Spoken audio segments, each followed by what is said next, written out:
To Sankala YouTube channel. So ಇವತ್ತು ನಿಮ್ಮ ಮುಂದೆ ನಾನು ಉತ್ತರ ಕರ್ನಾಟಕದ ಮೋಸ್ಟ್ ಸ್ಪೆಷಲ್ ರೆಸಿಪಿ ಅಂತ ಹೇಳ್ಬೋದು, ಎಣ್ಣೆ ಬದನೆಕಾಯಿ. ಸೊ ಎಣ್ಣೆ ಬದನೆಕಾಯಿನ ಮಾಡೋದು ಯಾವ ಥರ ಅಂತ ಹೇಳಿಬಿಟ್ಟು ಈ ವಿಡಿಯೋ ಮೂಲಕ ನಿಮಗೆ ತೋರಿಸ್ಕೊಡ್ತೀನಿ. ರೆಸಿಪಿ ನೋಡೋಕ್ಕಿಂತ ಮುಂಚೆ ನನ್ನ ಚಾನಲ್ನ ಸಬ್ಸ್ಕ್ರೈಬ್ ಮಾಡಿಲ್ಲ ಅಂದರೆ ಚಾನಲ್ನ ಸಬ್ಸ್ಕ್ರೈಬ್ ಮಾಡ್ಕೊಳ್ಳಿ. ವಿಡಿಯೋನಲ್ಲಿ ಸ್ಕಿಪ್ ಮಾಡದೆ ಕಂಪ್ಲೀಟಾಗಿ ನೋಡಿ. ಸೊ ಎಣ್ಣೆ ಬದನೆಕಾಯಿ ಮಾಡ್ಕೊಳ್ಳೋಕ್ಕೆ ಫಸ್ಟ್ ಬೇಕಾಗಿರೋದು ಬದನೆಕಾಯಿ. ನಾನಿಲ್ಲಿ ಬದನೆಕಾಯಿನ ತೊಗೊಂಡಿದ್ದೀನಿ. ಅದು ಒಂದು ಪಾತ್ರೆಯಲ್ಲಿ ನೀರಿನ ಹಾಕ್ತಾಯಿದ್ದೀನಿ. ನೀರು ಹಾಕ್ಕೊಂಡ್ಬಿಟ್ಟು ಅದಕ್ಕೆ 1 ಟೇಬಲ್ ಸ್ಪೂನ್ ಆಗೋಷ್ಟು ಉಪ್ಪನ್ನ ಆ್ಯಡ್ ಮಾಡ್ಕೊಳ್ಬೇಕು. ಉಪ್ಪನ್ನ ಆ್ಯಡ್ ಮಾಡಿಬಿಟ್ಟು ಬದನೆಕಾಯಿನ ನಾವು ಕಟ್ ಮಾಡ್ಕೊಂಡು ಹೋಗಬೇಕು. ಬದನೆಕಾಯಿನ ನಾವು ಎರಡು ಸೈಡ್ ಯಾವ ಸೈಡ್ ಆದ್ರೂ ಕಟ್ ಮಾಡ್ಬೋದು. ನಾನು ಮೇಲ್ಗಡೆ ಇರೋಂತಹ ತುಂಬನ್ನ ತೆಗೆದುಬಿಟ್ಟು ಅದನ್ನ ನೀಟಾಗಿ ಕಟ್ ಮಾಡ್ಕೊಂಡು ಹೋಗ್ತಾಯಿದ್ದೀನಿ. ಸೊ ಬದನೆಕಾಯಿಯಲ್ಲಿ ಯೂಶ್ವಲಿ ಒಂದೊಂದು ಟೈಮು ಹುಳು ಇರುತ್ತೆ. ಸೊ ಅದನ್ನ ನೀಟಾಗಿ ನೋಡ್ಕೊಂಡ್ಬಿಟ್ಟು ಬದನೆಕಾಯಿನ ಕಟ್ ಮಾಡ್ಕೊಳ್ಬೇಕು. ಇಲ್ಲಿ ನೋಡ್ತಾ ಇದ್ದೀರಲ್ವ. ಸೊ ನಾನು ಪಾತ್ರೆಯಲ್ಲಿ ನೀರು ಹಾಕ್ಕೊಂಡಿದ್ದೀನಲ್ವ, ಆ ಪಾತ್ರೆಗೆ ಕಟ್ ಮಾಡಿರೋಂತಹ ಬದನೆಕಾಯಿನ ನಾನು ಹಾಕ್ಕೊಳ್ತಾ ಇದ್ದೀನಿ. ಯೂಶ್ವಲಿ ಬದನೆಕಾಯಿನ ನಾವು ನೀರಲ್ಲಿ ಏನಕ್ಕೆ ಹಾಕ್ಕೊಳ್ಳೋದಂದರೆ, ನಾವು ಸಪ್ರೇಟಾಗಿ ಕಟ್ ಮಾಡಿಟ್ರೆ ಬದನೆಕಾಯಿ ಕಪ್ಪಾಗುತ್ತೆ. ಆದಷ್ಟು ಬೇಗನೆ ಕಪ್ಪಾಗುತ್ತೆ ಅಂತ ಹೇಳಿಬಿಟ್ಟು ನೀರಿಗೆ ಒಂದು ಸ್ವಲ್ಪ ಉಪ್ಪನ್ನ ಹಾಕಿಬಿಟ್ಟು ಅದಕ್ಕೆ ಬದನೆಕಾಯಿನ ಕಟ್ ಮಾಡಿಕೊಂಡು ಹಾಕ್ಕೊಳ್ತಾರೆ. ಬಿಕಾಸ್ ನಾವು ಒಗ್ಗರಣೆ ಎಲ್ಲ ಹಾಕ್ಕೊಳ್ಳೋಕ್ಕೆ ಸ್ವಲ್ಪ ಟೈಮ್ ಹಿಡಿಯುತ್ತೆ. ಅದರ ಸಲುವಾಗಿ ನಾವು ನೀರಲ್ಲಿ ಕಟ್ ಮಾಡಿಕೊಂಡು ಹಾಕ್ಕೊಳ್ಬೇಕು ಬದನೆಕಾಯಿನ.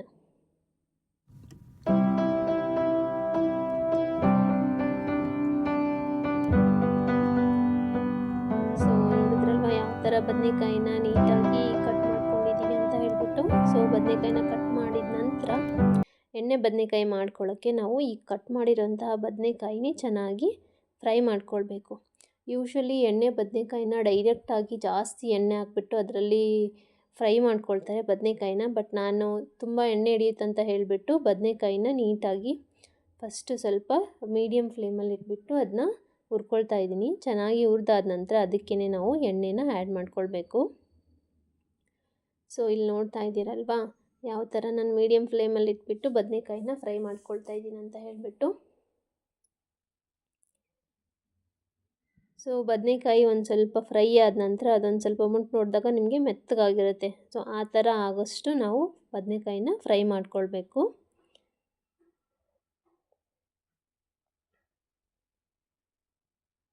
ಸೊ ಇವಾಗ ಬದನೆಕಾಯಿ ಚೆನ್ನಾಗಿ ಫ್ರೈ ಆಗಿದೆ. ಸೊ ಈ ಎಣ್ಣೆ ಬದನೆಕಾಯಿ ಮಾಡ್ಕೊಳ್ಳೋಕ್ಕೆ ಮಸಾಲಾನ ರೆಡಿ ಮಾಡ್ಕೊಳ್ಳೋಣ. ಸೊ ಮಸಾಲಾಗೆ ನಾನು 2 ಟೇಬಲ್ ಸ್ಪೂನ್ ಆಗೋಷ್ಟು ಕಡಲೆ ಬೀಜದ ಪೌಡರ್ ಅಥವಾ ಶೇಂಗಾ ಪುಡಿ ಅಂತ ಹೇಳ್ತಾರೆ ಅದು, ಮತ್ತು ಗುರೆಳ್ಳು ಪುಡಿಯನ್ನು ತೊಗೊಂಡಿದ್ದೀನಿ 2 ಟೇಬಲ್ ಸ್ಪೂನ್ ಆಗೋಷ್ಟು.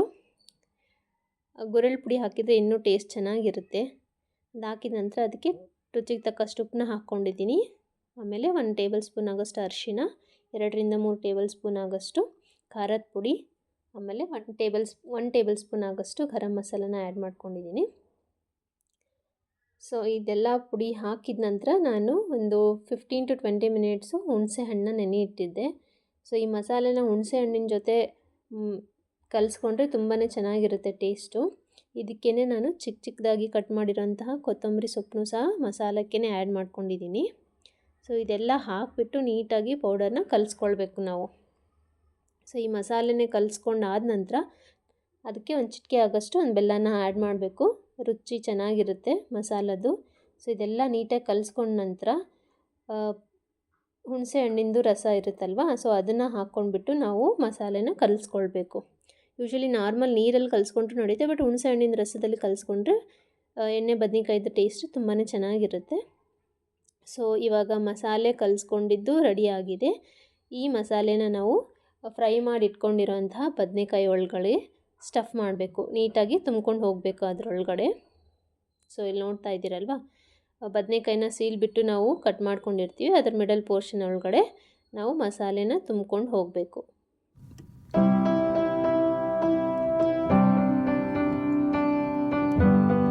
ಸೊ ಎಣ್ಣೆ ಬದನೆಕಾಯಿ ಅಂದರೆ ಯಾರಿಗಿಷ್ಟ ಇರಲ್ಲ ಹೇಳಿ, ತುಂಬಾ ಇಷ್ಟಪಟ್ಟು ತಿಂತಾರೆ. ಸೊ ಬಿಸಿ ರೊಟ್ಟಿ ಒಳಗಡೆ ತಿಂತಾ ಇದ್ದರೆ ತುಂಬಾ ಚೆನ್ನಾಗಿರುತ್ತೆ ಎಣ್ಣೆ ಬದನೆಕಾಯಿ.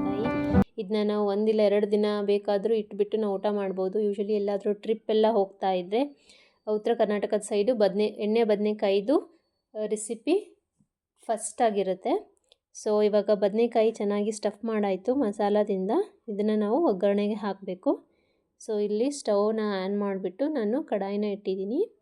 ಸೊ ಕಡಾಯಿ ಬಿಸಿ ಆದ ನಂತರ ಅದಕ್ಕೆ ಒಂದು ಸ್ವಲ್ಪ ಎಣ್ಣೆನ ಹಾಕ್ಕೊಳ್ಳೋಣ. ಸೊ ಎಣ್ಣೆ ಬಿಸಿ ಆದ ನಂತರ ಅದಕ್ಕೆ ನಾವು 1 ಟೇಬಲ್ ಸ್ಪೂನ್ ಜೀರಿಗೆ, 1 ಟೇಬಲ್ ಸ್ಪೂನ್ ಆಗೋಷ್ಟು ಸಾಸಿವೆನ ಹಾಕ್ಕೊಳ್ಳೋಣ. ಸೊ ಜೀರಿಗೆ ಮತ್ತು ಸಾಸಿವೆ ಚೆನ್ನಾಗಿ ಫ್ರೈ ಆದ ನಂತರ ಇದಕ್ಕೆ ನಾವು ಉದ್ದುದ್ದಾಗಿ ಕಟ್ ಮಾಡಿಟ್ಕೊಂಡಿರೋಂತಹ ಈರುಳ್ಳಿ ಮತ್ತು ಕರಿಬೇವಿನ ಎಲೆನ ಸೇರಿಸ್ಕೊಳ್ಳೋಣ. ಸೊ ಇಲ್ಲಿ ನೋಡ್ತಾ ಇರ್ಬೋದು, ನಾನು ಈರುಳ್ಳಿನ ಉದ್ದುದ್ದಾಗಿ ಹೆಚ್ಕೊಂಡಿದ್ದೀನಿ.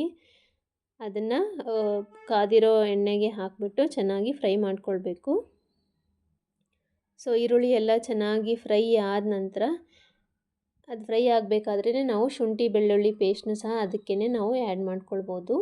ಸೊ ಇಲ್ಲಿ ನೋಡ್ತಾ ಇದ್ದೀರಲ್ವಾ, ಸೊ ಈರುಳ್ಳಿನೂ ಹಾಕಿದ್ದೀನಿ, ಅದಕ್ಕೆ ಒಂದು ಸ್ವಲ್ಪ ಶುಂಠಿ ಬೆಳ್ಳುಳ್ಳಿ ಪೇಸ್ಟ್ನು ಸಹ ಆ್ಯಡ್ ಮಾಡಿದ್ದೀನಿ. ಸೊ ಈರುಳ್ಳಿ ಚೆನ್ನಾಗಿ ಫ್ರೈ ಆಗಬೇಕು, ಹಸಿಯಾದಂತಹ ವಾಸನೆ ಎಲ್ಲ ಹೋಗಬೇಕು ಅದು. ಸೊ ಹೋಗಿಬಿಟ್ಟು ಅದು ಚೆನ್ನಾಗಿ ಬ್ರೌನ್ ಕಲರ್ ಬರೋ ತನಕ ನಾವು ಈರುಳ್ಳಿನ ಚೆನ್ನಾಗಿ ಫ್ರೈ ಮಾಡ್ಕೊಳ್ಬೇಕು.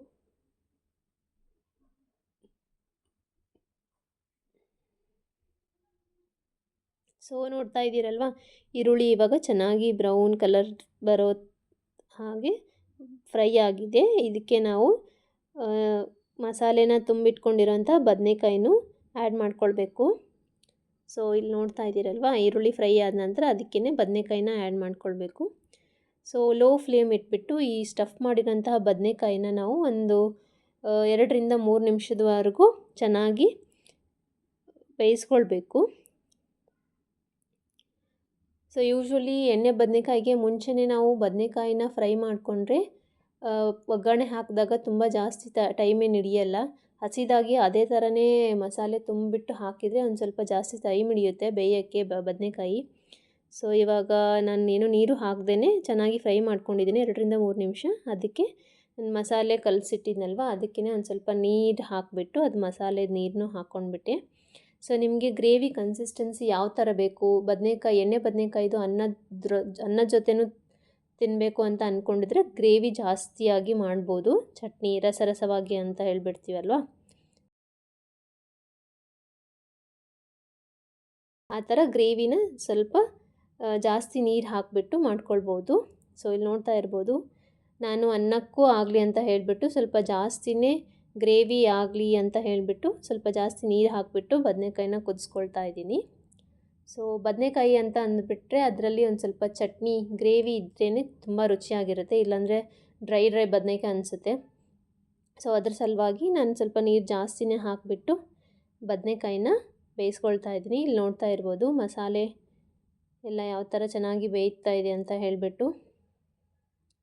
ಇದನ್ನ ಏನಿಲ್ಲ ಅಂದರೂ ಒಂದು 3 to 4 ಮಿನಿಟ್ಸ್ ಆದರೂ ನಾವು ಬೇಯಿಸ್ಕೊಳ್ಬೇಕು. ಮಸಾಲೆದ ಹಸಿ ವಾಸನೆ ಎಲ್ಲ ಹೋಗಬೇಕು, ಬದನೆಕಾಯಿ ಜೊತೆ ಚೆನ್ನಾಗಿ ಬೇಯಬೇಕು ಅದು.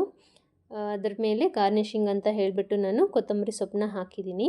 ಸೊ ಟೇಸ್ಟಿಯಾದಂತಹ ಎಣ್ಣೆ ಬದನೆಕಾಯಿ ಸವಿಯಲು ಸಿದ್ಧ ಆಗಿದೆ. ಸೊ ಇದನ್ನ ಬಿಸಿ ರೊಟ್ಟಿ ಅಥವಾ ಚಪಾತಿ ಜೊತೆನೂ ತಿನ್ಬೋದು. ಸೊ ಎಣ್ಣೆ ಬದನೆಕಾಯಿ ಉತ್ತರ ಕರ್ನಾಟಕದ್ದು ತುಂಬಾ ಫೇಮಸ್ಸು. ಉತ್ತರ ಕರ್ನಾಟಕದವರು ಅಂದ್ರೇ ಎಣ್ಣೆ ಬದನೆಕಾಯಿ ಅಂತ ಫಸ್ಟ್ ನೆನ್ಪು ಮಾಡ್ಕೊಳ್ತಾರೆ. ಹೋಪ್ ನಿಮಗೆ ಈ ಸಿಂಪಲ್ ಆಗಿರೋಂತಹ ಎಣ್ಣೆ ಬದನೆಕಾಯಿ ರೆಸಿಪಿ ಇಷ್ಟ ಆಯಿತು ಅಂತ ಅಂದ್ಕೊಳ್ತೀನಿ. ಚಾನಲ್ ಸಬ್ಸ್ಕ್ರೈಬ್ ಮಾಡೋದು ಮಾತ್ರ ಮರಿಬೇಡಿ. Thank you for watching this video.